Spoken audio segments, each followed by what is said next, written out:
Halo semuanya, selamat datang. Saya Najmi Muhammad Fadli, dosen ilmu politik di UIN Raden Fatah Palembang. Senang sekali rasanya hari ini bisa membedah materi yang menurut saya sangat esensial bagi bangsa kita.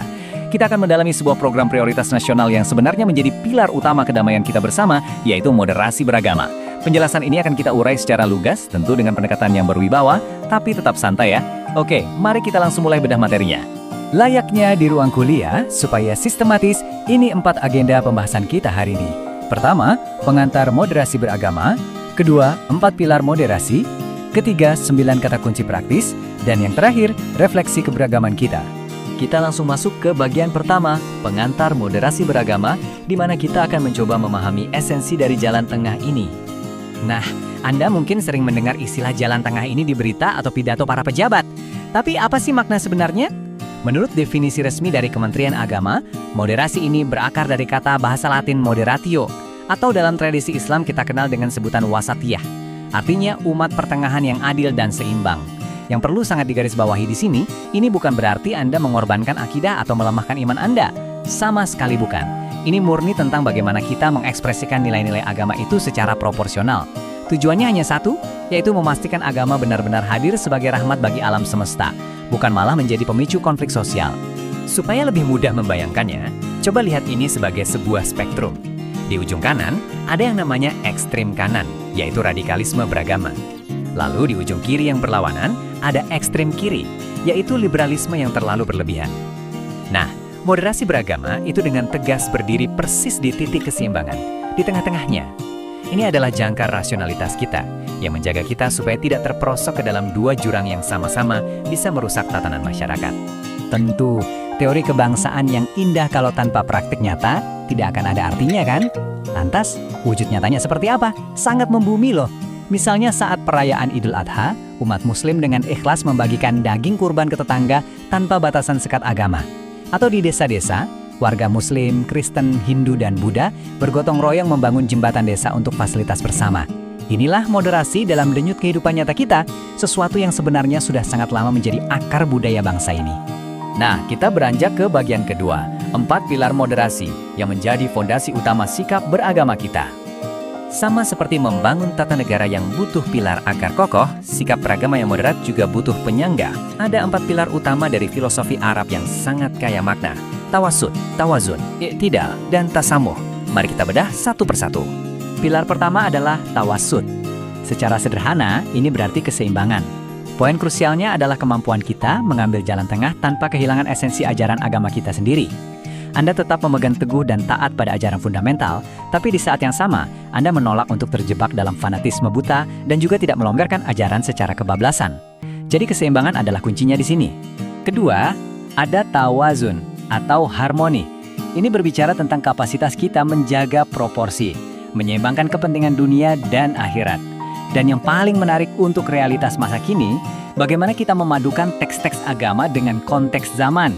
Kita hidup di era yang sangat dinamis, maka pemahaman agama kita juga harus mampu merespon tantangan masa kini secara harmonis dan proporsional. Pilar ketiga adalah i'tidal, yang artinya keadilan. Sebagai dosen ilmu politik, saya harus menegaskan bahwa ini adalah pilar yang sangat mutlak dalam bernegara. I'tidal berarti Anda bertindak lurus dan tegak. Anda memberikan hak kepada siapapun yang memang berhak menerimanya, tanpa sedikit pun diskriminasi. Entah itu beda agama, suku, atau ras, keadilan sejati tidak akan pernah memilah-milah warga negaranya. Dan pilar terakhir yang menyempurnakan semuanya adalah tasamuh alias toleransi. Memahami tasamuh berarti kita punya kesadaran yang sangat dalam bahwa perbedaan itu adalah sunnatullah, sebuah ketetapan Tuhan yang absolut. Tugas kita bukan untuk memaksakan agar semua orang sama dengan kita, melainkan belajar hidup berdampingan secara damai, saling menghargai tanpa ada paksaan. Fondasi teoritisnya sudah kita pegang, sekarang di bagian ketiga, mari kita lihat operasionalnya. 9 kata kunci praktis sebagai wujud nyata di masyarakat. Secara resmi, ada 9 kata kunci yang menjadi tolak ukur moderasi di lapangan, mulai dari komitmen kebangsaan sampai kemaslahatan umum. Tapi tenang, kita tidak perlu menghafalnya satu persatu. Mari kita langsung lihat beberapa contoh nyata bagaimana kata-kata kunci ini benar-benar hidup dan bekerja di tengah masyarakat kita. Kita ambil contoh kata kunci toleransi. Pernahkah Anda mendengar tentang kampung sawah di Bekasi? Di kawasan tersebut, umat Muslim, Kristen, Konghucu, dan Hindu tidak hanya sekedar hidup bertetangga. Mereka telah berinteraksi secara harmonis dan damai selama lebih dari 400 tahun. Fakta luar biasa ini membuktikan bahwa toleransi mendalam itu bukan cuma gagasan atau kebijakan negara di era modern, melainkan sudah menjadi realitas sejarah sejati Indonesia. Contoh berikutnya menyoroti indikator anti kekerasan. Kita ingat masa pasca konflik di Ambon. Pada saat itu, tokoh-tokoh agama mengambil rute yang sangat elegan. Daripada hanya mengandalkan hukum formal, mereka justru menghidupkan kembali Pela Gandong, yaitu sebuah ikatan perjanjian damai berbasis kekeluargaan adat setempat. Langkah memprioritaskan dialog kultural ini terbukti jauh lebih efektif dalam memulihkan kerukunan secara permanen dibandingkan konfrontasi. Dan contoh yang ketiga ini mewakili ijtihad dan kemaslahatan umum. Agama itu harus hadir sebagai pemberi solusi. Kita melihat wujud nyata ijtihad kontemporer ketika MUI merumuskan fatwa vaksin halal demi menjawab krisis kesehatan modern. Secara sosial ekonomi, lihat juga bagaimana banyak pesantren saat ini yang mengelola UMKM. Manfaat perputaran ekonominya tidak eksklusif untuk para santri saja, tapi dirasakan oleh seluruh warga sekitar dengan latar belakang apapun. Inilah wujud nyata dari kemaslahatan publik. Akhirnya kita sampai di bagian keempat, refleksi keberagaman kita. Mari kita turunkan ritme sejenak untuk merenungkan makna filosofis dari semua poin yang sudah kita bahas tadi. Coba kita resapi pesan yang satu ini. Agama yang sejati tidak pernah datang untuk memisahkan manusia dari sesamanya. Ia hadir justru sebagai jembatan, menghubungkan yang berbeda, merangkul yang terasing, dan menyatukan yang berserakan. Pesan sentral ini mengingatkan kita bahwa fondasi terdalam dari sebuah keimanan adalah fungsi pemersatu, bukan pembangunan tembok-tembok yang mengisolasi kita dari orang lain. Banyak yang sering merasa bahwa bersikap moderat itu berarti kita setengah-setengah dalam beragama. Padahal justru sebaliknya, moderasi bukanlah cara setengah hati dalam beragama. Ia adalah cara paling penuh dan paling berani, karena ia menuntut kita untuk adil bahkan kepada mereka yang berbeda dari kita. Berbuat baik dan adil kepada kelompok sendiri itu hal yang sangat mudah. Tetapi bersikap tegak, proporsional, dan adil kepada mereka yang berbeda keyakinan, itu justru membutuhkan keberanian moral dan kualitas iman yang tertinggi. Dan disinilah seringkali akar dari miskonsepsi beragama itu berada. Ekstremisme tidak lahir dari agama yang terlalu dalam dipahami, melainkan dari agama yang terlalu sempit ditafsirkan. Ini adalah pesan yang sangat lugas untuk kita semua. Mari kita luaskan cakrawala pemahaman kita.